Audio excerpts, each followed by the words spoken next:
Attention, Plan's 10-minute podcast begins now. Welcome, everybody, to Plan's 10-minute podcast. My name is Nick Carlson. I'm your host. My co-host is Vincent Ranieri, and together we run the marketing department of Plan Companies. Vinnie, how you doing today? Great, Nick. Yeah, so what's new, Vin? 2021 is 2020 part 2, as I call it, right? We're already on our fourth podcast episode. This one we had to, get together kind of right away. It's been busy. All of our episodes of the podcast are available at plancompanies.com/podcast. You can see audio and visual there. And you also can go to Google Podcasts, Spotify, and Apple Podcasts. We're all over the place. Yeah, we are. Well, we're trying to be, that's for sure. So this podcast we scheduled quickly. We wanted to circle back and touch on something that we did a while back. And let me note that this podcast is being recorded on January 14th. The siege in the Capitol was about a week ago. The inauguration of President-elect Biden is in about a week. So we're kind of right in the middle of that, those two events. We're seeing National Guards sleeping at the Capitol and all kinds of things that none of us have really ever seen before. Anyway, today our guest is James Batelli. Jim is the retired chief of police of Mahwah, New Jersey Police Department. He's also an adjunct professor at Ramapo College. Jim, hello, how are you? Very good, thank you. Thanks for joining us, Jim. Thanks. Yeah, thank you for inviting. So about a month or so ago, Jim was a special guest on a webinar that we did, and that webinar was called Civil Unrest Preparing for the Unexpected. That's right. I think if we were to, might want to retitle this podcast to Civil Unrest Preparing for the Anticipated, because we're all kind of everyone's a little nervous right now. So we're not going to talk politics. I'm guessing there's other places that will probably cover politics on these topics. But what we do want to talk about are things of interest to our audience, and our audience primarily building owners, property managers, et cetera, and how to prepare, how to be ready. So, Jim, what are your thoughts, as we kick this off here? Well, it was interesting. Just before we started this podcast, I was reading an article or press release put out by the major federal law enforcement agencies in which they said they expect a surge in violent extremism during 2021. So there's no doubt that we're in the midst of a health crisis, an economic crisis, a governor's crisis, but this is not going to go away. The last time we talked during the podcast, it was after the George Floyd shooting. And I think we thought that after that settled, we were kind of getting back to normal. And then we went right into the election season. And here we are now with what we saw on January 6th in the nation's capital. And it kind of underscores the need for companies to plan for crises that may occur in and around the cities that they have their business operating in. And I think it's incumbent upon all company executives to work on a crisis management plan with vendors like Plan Companies, as well as their employees, to make sure there's a level of protection for their staff, for their vendors, and for the facility itself. As well as residents for, let's say, multifamily buildings, apartment buildings, things like that, right? That might be a little different type of a plan, since the residents aren't employees. You might have to approach that a little bit differently. Do you agree? Yes, there are a variety of crisis management plans, and certainly you can't prepare for every scenario that's going to occur. And these are generally written plans that cover a lot of incidents, and certainly you tweak them as the incidents involve. But during a crisis, it's not the time to take the plan off the shelf and dust it off because you haven't looked at it in the last 5 years and find that it's outdated and some of the employees listed there or contact people are no longer working for the company or available. So certainly you want to start to do a vulnerability assessment at your facility, whether it's a residential facility or a business or retail store. Mm-hmm. Now, Jim, What do you say to the individuals who, and I've heard this, who think some of the targeted attacks we've seen on the news, it's not targeted at their particular building, so why should they prepare? They're coming for the Capitol. They're not coming for my building. They're just going to walk right on by. I can leave my vans out there. I can leave my trash cans. They're not coming for me. Well, things happen, right? Well, that's not true. There are certainly people who are demonstrating to express their freedom of speech, which they have every right to do. But there are those that are opportunists in those crowds. And those are the people, the individuals, the criminals that are breaking into and causing destruction to businesses along the way. So there's a very distinct difference between those who are expressing their constitutional rights and those who are taking advantage of the situation to steal, to loot, to rob, and destroy certain facilities, businesses along the path.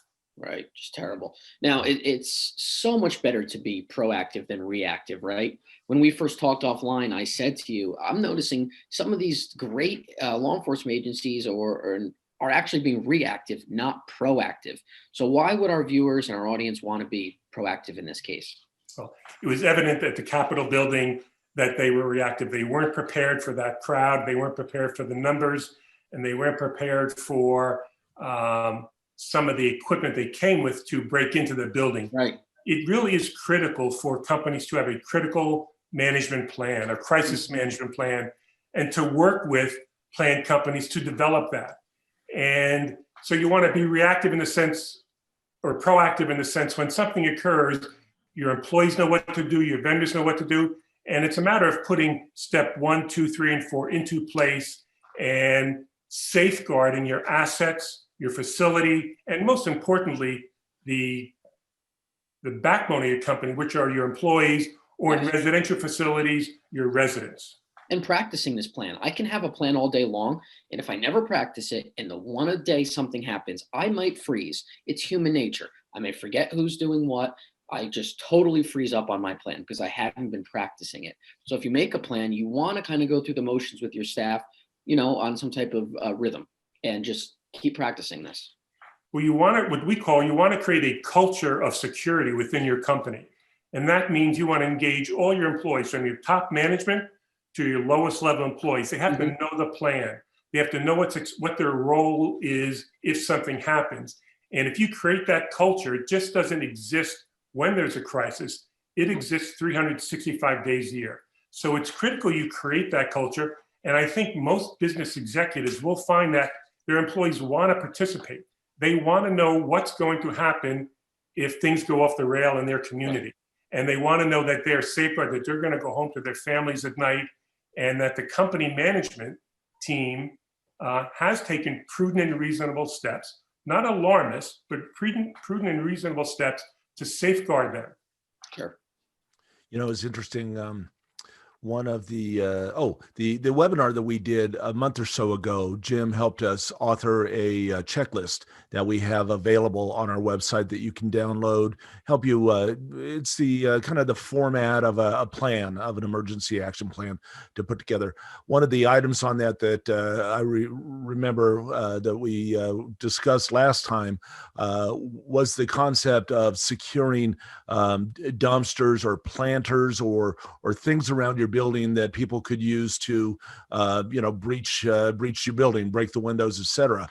And I was thinking about that watching the the events at the Capitol, where they used a police barricade as a ladder, and I just thought, wow, use anything. They used anything. They didn't even need to bring anything. Everything was there for them. Mm-hmm. Sadly, they are very intuitive in how to gain access, and that's why it's important that you do a vulnerability assessment. You look at the perimeter of your building. You make sure that you have the proper security guards in place in stairwells and elevators, any points of access where people can gain control of a facility. We're looking at other things like making sure the restrooms, something as simple as your restrooms are in a secure facility, a secure portion of your building or locked. Moving your executives or high profile executives away from the corner offices that can be seen from the street and into internal portions of the building, maybe inside where courtyards are. You want to control your stairwells, as I said, your elevators and other points of access. You want to make sure you have a public address system or some way to notify your employees about something that's going on in their facility. Because if you have a multi-floor residential complex or a business complex, you want to make sure everybody knows at the same time what's going on. And you want to have drills throughout the year. All this works together, as I said previously, to create a culture of security among your personnel and among your residents. And running these drills with employees may be one thing, but many of the people watching this or listening to this are building owners, property managers, and they would have to maybe coordinate this with the residents or the tenants of their buildings that are not their employees. How is that different than maybe running these drills with employees? Certainly you want your employees maybe to take a greater role in protecting their assets and vulnerability to get into the building. You know, a residential complex is certainly different needs, different security concerns than a business complex. And that comes into the writing of your crisis management plan. Every crisis management plan is, dependent upon how many employees you have, whether you have, 10 employees up to 450 employees, you still need a crisis management plan. But certainly there's going to be different parameters, different specifications. If you have a residential building, again, you have people coming and going 24/7. Typically it doesn't close as a business manufacturing plant may do. So your concerns are different. But at the same time, you have to let them know what may be expected if something occurs within their neighborhood, that they may see an increase in security guards. They may see the removal or secure placement of dumpsters away from the building so people can't use that to get access into the facility. And you may see improvement in lighting around the facility. Maybe your access control, whether it's car driven, touchpad, improvements made in that areas. You don't want to alarm them, but at the same time, there is a difference between alarming people and letting them know they're safe. When they lock their door and turn off the lights at night, they're secure that their residential complex is secure, and only those people who should have access will gain access to that facility. Right. And, towards the end of our checklist, we talk about business continuity. And I think sometimes it's underrated, I'll use that word, that, should there be an incident, you have, and there's loss of computers, loss of, property damage, having a plan, business continues the next day, right? The building, people still have to live there the next day. So how do you get back up on your feet from this and not let one event take out your entire year? There's a business model that every corporation or business has that guides them to their end product. We can't forget that just in early December, there was a cyber attack on some of the major federal organizations in our country. That's right. That we don't know, but we know that it came from overseas. So certainly if they can target the federal government, and we have these extremist groups coming into our country from either the far left or far right, not taking any sides, cyber attacks are something that can strike at, even if they're not targeting your business, if they strike at some of the vendors that you use to put out your product, that could put your business to rest for a certain period of time. So you need to have a certain level of redundancy in your computer operations. And that's something that you need to certainly have in place, being proactive rather than reactive. You want to talk with your IT personnel. If you know there's something going on at night or in the near future, you may want to start powering down your systems every evening so there's no access to it. A checklist on reviewing password changes and who has access. If you've changed your IT vendor, when you fire or dismiss an employee, making sure they're taking off that access role, shutting down your access or your firewalls after business hours. These are all things that should be discussed through planned companies or through your IT vendors as part of your crisis management plan. Now, if we take that concept to the home, to the resident in a building, if you think about how people back up their computers, maybe they do back up their computers. That's great. A lot of them back it up to a local drive that's sitting on their desk right next to their computer. Right. And, all you need is the sprinklers going off to, ruin everything. So, there may be the idea of looking into offsite backups for even your personal You lose all your pictures, you lose everything. It could be really a disaster. Yeah. The cloud is very cheap to use now, and certainly that is what most companies are doing, is putting all the data in a cloud, and sometimes in redundant clouds in different parts of the country, just in the event that there is an incident in New York, in the East Coast, they have their data stored on the West Coast or in Central America. But that's something that the residential managers can make available, or information available to their residents. And certainly there's enough vendors there that would like these customers and could probably take them on as a group or offer discount rates. And it's certainly something you want to look into.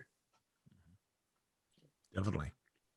So if we, if we were to look at the emergency checklist that you put together for our viewers here, our listeners here, what are the 1, 2, 3 things that they should really be seriously looking at right now? Well, you want to stay informed. That's the most critical portion. And you want to stay informed by looking at the media, watching the media, contacting your local law enforcement agencies. If it looks like something is imminent, are there going to be curfews that may impact access to the residential areas, or for a business may impact your employees coming to work or your vendors delivering product? Make sure your employees have ID badges. So if they're going to a site that is set up as a perimeter by law enforcement, they will have access to that area. Mm-hmm. You want to assess your property and facility vulnerabilities.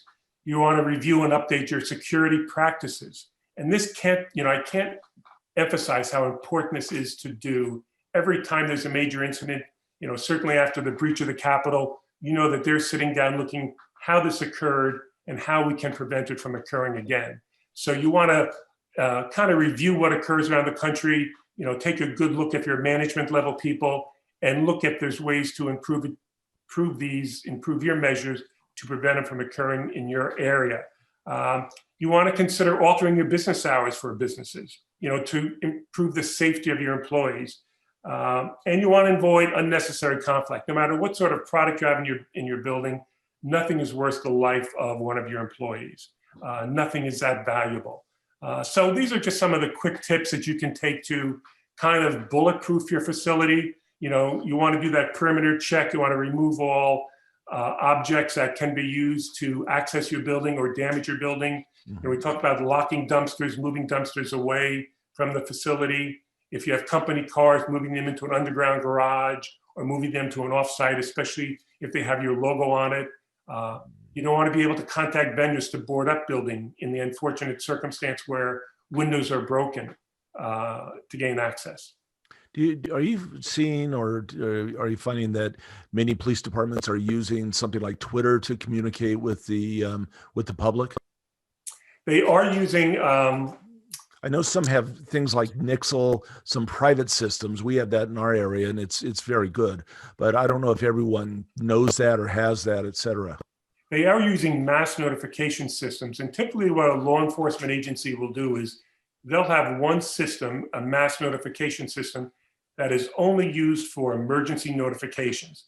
So if a business or a residential complex gets a call from that system and everybody's encouraged to sign up for it, they know it's something serious, something that may impact their safety. And they use Twitter, they use Facebook, maybe for some of the lighter topics. There's a parade in town, or, we want you to, we have some car thieves going around.